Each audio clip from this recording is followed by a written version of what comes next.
Hello students, good morning. Welcome to online English class. Are you fine? अच्छे से हैं आप लोग? I hope you all are doing well. Okay. Today we will start lesson 3rd of your textbook. Textbooks का आप आज हम लोग 3rd lesson देखेंगे and it's a story an old magic pan. एक पुराना जादुई पैन आप जानते हैं क्या होता है, जिसमें हम लोग कुछ बनाते हैं. इट इज़ यूटेंसिल्स, बर्तन है, और जिसमें हम लोग क्या करते हैं, आप कढ़ाई आप नाम सुने होंगे, उसको हम लोग पैन कहते हैं. ठीक है, जिसमें कुछ भी हम लोग डीप फ्राई करते हैं, बनाते हैं. ठीक, तो उसे हम लोग पैन बोलते हैं. एन ओल्ड मैजिक पैन, एक जादुई pan. Okay, so students open your book and see page number 24. आपके बुक में पेज नंबर 24 पे ये लेसन आपको दिया गया है, an old magic pan. And before going through the story, first we will see what does this story reflect. आप देख लीजिए.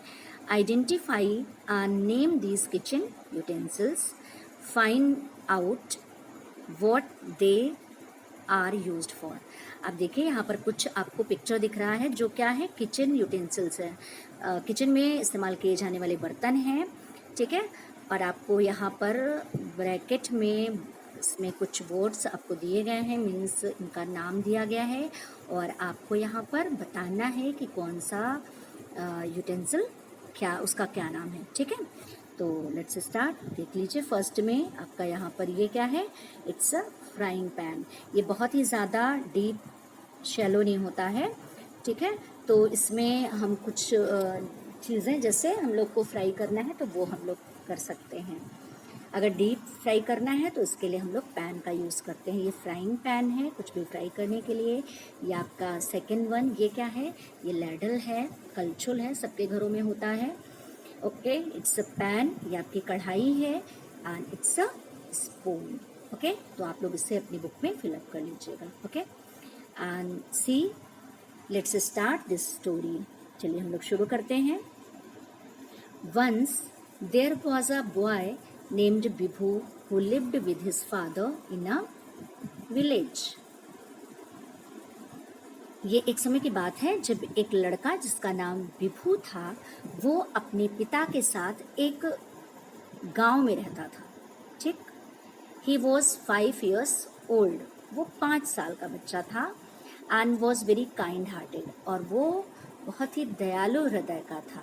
ठीक है, बहुत ही दयालु हृदय का मीन्स जब आप दूसरों के लिए, आपके अंदर दया भाव होता है, दूसरों के आप हेल्प करने के लिए तैयार होते हैं, तो उससे हम काइंड हार्टेड कहते हैं. मतलब किसी को देख करके जब आपको, अगर वो परेशानी में है और हमको दुख होता है, तो आप कह सकते हैं you are kind hearted. Okay, the people of that village were very poor and didn't have enough food to eat.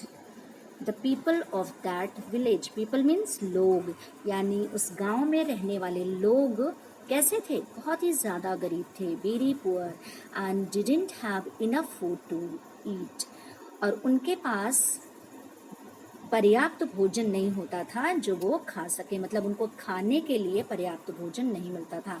Enough means क्या होता है, यहाँ आपको जो है वर्ड पावर दिया गया है, यहाँ पर आपको मीनिंग दी गई है. ठीक है, इनफ मीन्स क्या होता है, एज मच एज रिक्वायर्ड, मतलब जितना आपको आवश्यकता होती है उसे हम कहते हैं इनफ. तो यहाँ पर जितना उनको ज़रूरत थी उतना भोजन उनके पास नहीं होता था खाने के लिए. डिडंट हैव इनफ फूड, यानी जितने की उन्हें आवश्यकता होती थी उतना भोजन उनके पास नहीं होता था जो कि वो खा सकें. One day Bibu went to the forest to get some wood. ठीक है, एक दिन विभू जंगल जाता है क्या करने के लिए, लकड़ियाँ लाने के लिए. Went to the forest to get some wood. ठीक है, तो लकड़ी की तलाश में वो फिर जंगल जाता है लकड़ियाँ लाने के लिए. And met an old man there, और वहाँ पर उसकी मुलाकात एक बूढ़े व्यक्ति से होती है. Vibhu walked up to him and greeted him. Vibhu उस बूढ़े व्यक्ति के पास जाता है और उनका अभिवादन करता है. ठीक है, कैसे? Good morning sir, do you need some help? उसने उन्हें विश किया, गुड मॉर्निंग किया, ठीक है, और उनसे पूछा, sir do you need some help, क्या आपको कुछ मदद की आवश्यकता है? The old man was impressed by Vibhu's kind words, और वो बूढ़ा व्यक्ति विभू के द्वारा कहे गए इन शब्दों से, ठीक है, बहुत ही ज़्यादा प्रभावित हुआ, ठीक, क्योंकि उसने इतने छोटे बच्चे को जो उनकी हेल्प करने के लिए पूछ रहा था, तो विभू की बातों को सुनकर वो बहुत ही ज़्यादा प्रभावित हो गया. So that's all for today and tomorrow I will give next page. Okay, next page, this one, and today you have to read this page. okay, आपको इस पेज को पढ़ना है और इसके मतलब को समझना है. जो भी आपको डिफिकल्ट वर्ड लगता है यहाँ पर, उसके नीचे अंडरलाइन करना और इसे समझना है. Okay, and tomorrow I will continue this chapter. Okay, thank you.